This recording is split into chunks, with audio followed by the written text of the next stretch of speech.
বাচ্চাদের ক্ষেত্রে স্পেসিফিক্যালি কি কি ধরনের রোগগুলো হতে পারে বন্যা পরবর্তী সময়? অসংখ্য ধন্যবাদ। আসলেই তাই, কারণ বন্যাতে আমাদের প্রায় আমরা দেখেছি 10টা জেলার এবং 26 লক্ষ মানুষ এখানে আক্রান্ত হয়েছে। এবং 26 লক্ষর মধ্যে যদি আমি খুব কম করেও ধরি 7-8 লক্ষ কিন্তু এখানে শিশু আছে, একদম কম করে ধরি 7-8 লক্ষ শিশু আছে। এবং একদম ছোট নবজাতক, 1 বছরের বয়সী বাচ্চা, 5 বছরের নিচে, 8-10 বছরের বাচ্চা। সময় মানে যদি আমরা বয়স ভেদ করে বলি, বয়সকে আলাদা করে বলি, একদম ছোট বাচ্চাদের কিছু রোগ বেড়ে গিয়েছে।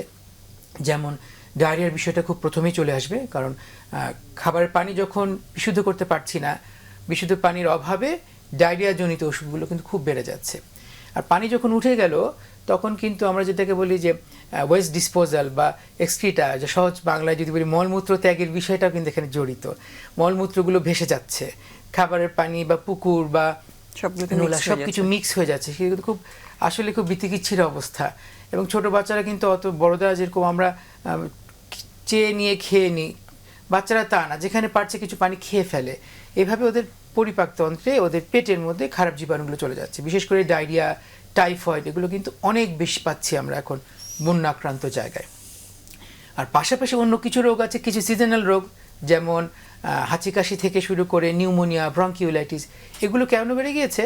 যখন শেল্টারগুলোতে সব বাচ্চা একসাথে থাকে, তো ক্রাউডেড হয়ে যাচ্ছে, সবাই একসাথে থাকছে, নিঃশ্বাস প্রশ্বাসের একটা বিষয় আছে, পরিষ্কার পরিচ্ছন্নতার অভাব আছে, একসাথে অনেকগুলো 60-70টা বাচ্চা পাশাপাশি ঘুমাচ্ছে, থাকছে, একজন থেকে আরেকজনের শ্বাসতন্ত্রের প্রদাহগুলো ছড়িয়ে পড়ছে, চামড়ার প্রবলেমগুলো বেড়ে যাচ্ছে, যেমন আমরা স্কিন ডিজিজ যেগুলো বলি, ছোঁয়াছুঁয়ি রোগ যেগুলোকে বলি।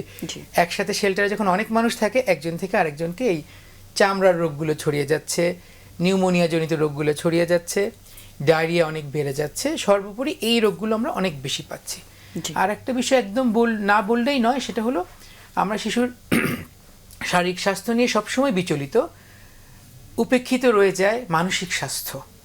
কারণ এই বন্যায় এতগুলো বাচ্চা, স্কুল নাই, ওদের সাধারণ খেলনা নাই, খেলা নাই, বন্ধুরা নাই, ভাই বোনরা অনেক জায়গায় ডিসপ্লেস হয়ে গিয়েছে, অনেকে এক পরিবার একসাথেও থাকতে পারছে না। সাংঘাতিকভাবে কিন্তু তাদের একটা মানসিক এবং মানবিক বিপর্যয় হচ্ছে, অবশ্যই, যেটা আমরা বড়রা বলতে পারি, ছোট বাচ্চারা বলতে পারে না। সুতরাং শারীরিক সমস্যার সাথে ওদের কিন্তু অনেক ধরনের মানসিক অবসাদ, কষ্ট, দুঃখ, এগুলোও কিন্তু বেড়ে যাচ্ছে।